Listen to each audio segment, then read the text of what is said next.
Hey Bob, just wanted to give you a quick tour via the 3D view on this program. Hopefully this works. 3D view is normally not something I include with my track plans because, well, it's kind of a pain in the butt to actually show people this. But in your case, it makes sense if for no other reason than I need to be able to show you what exactly is going on here. So this is top-down view. I'm going to go ahead and rotate it here. As you can see, most of the main deck, which is now appearing about here, that's all at about 7 inches above the benchwork. That allows enough clearance for the lower layers to work, etc. But then the upper rail, these two back lines, they actually ramp up from 7 to 14 along the back. They stay at 14 to here. This back line actually stays to 14 all the way to this point and then ramps back down to 7 all the way over here by the swing bridge.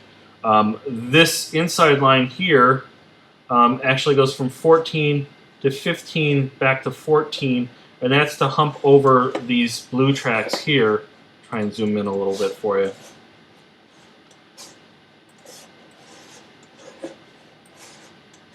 So it gives you a better idea what's going on. Let's see if I can get this to rotate for me. Aha, there we go. So this would be against the wall in this view, but you can kind of see what's going on here. So this is actually ramping up. So this is that outside line, and then I'll see if I can slide over here.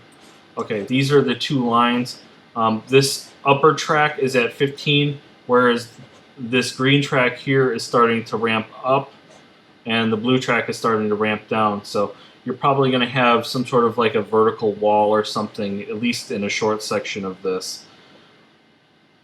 It should be fairly visually interesting, and this upper section where it's 15 would be a great spot for a short little bridge or something of that nature if you don't want to tunnel it. Let's see if I can switch back over here again. So here's another view from the back. As you can see, most of the yard area, well, actually all of the yard area, that's all at 7 inches off the benchwork framing. It's all level actually. And then the blue track, which is this one right here, that's actually your ramp that goes down to this lower additional loop and return loop.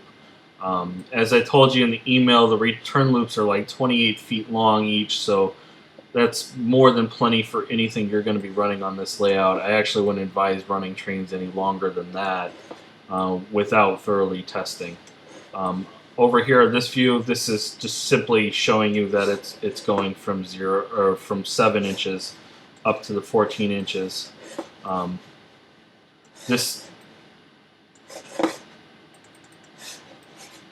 whoa, sorry, give me a second. Oh, okay, I didn't know it zoomed in that far. It's kind of neat. What I was going to show you here is you can see the abrupt angle changes on the track between here and here. There's nothing I can do about it on the track program, but in real life, that's going to be a smooth transition. You don't have to worry about that. So, anyway, this is this just gives you a better idea what's going on with the track. You can see these little sections of track here. They're a little lower. They've only got 2 rails on them. Just with the way the track program is designed, it inserts a generic flex track whenever you insert flex track, and it just happens to look different. This is where you're probably going to end up using Gargraves and that kind of thing. There's actually quite a few sections of flex track all over the layout, but realistically, other than the switches, everything can be flex track. So there's really no reason. Just use this plan as a guide.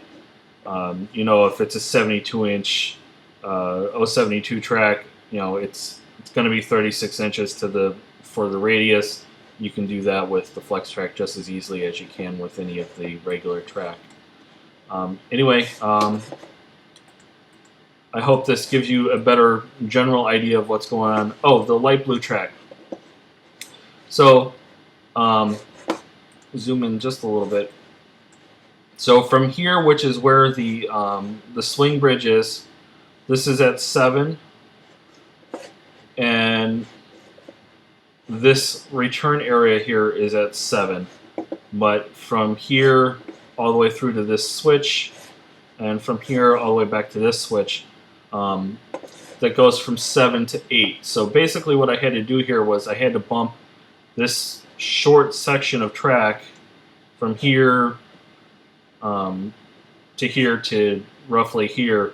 I had to bump that up to 8 inches in order to lower the grade for this ramp here to get up for the main lines. I was just trying to keep it reasonable so your trains don't have any issues. I mean, the grades aren't perfect on this layout. I think they're at 21 to 26, which sounds excessive, but in O scale, it might as well be 2.6 or 2.1. It's not going to affect your trains, how they run, or even how they look. So don't worry about it. Anyway, this is the layout. And I hope you enjoy it. I'll get the benchmark pricing and all that put together the next couple days and get that to you.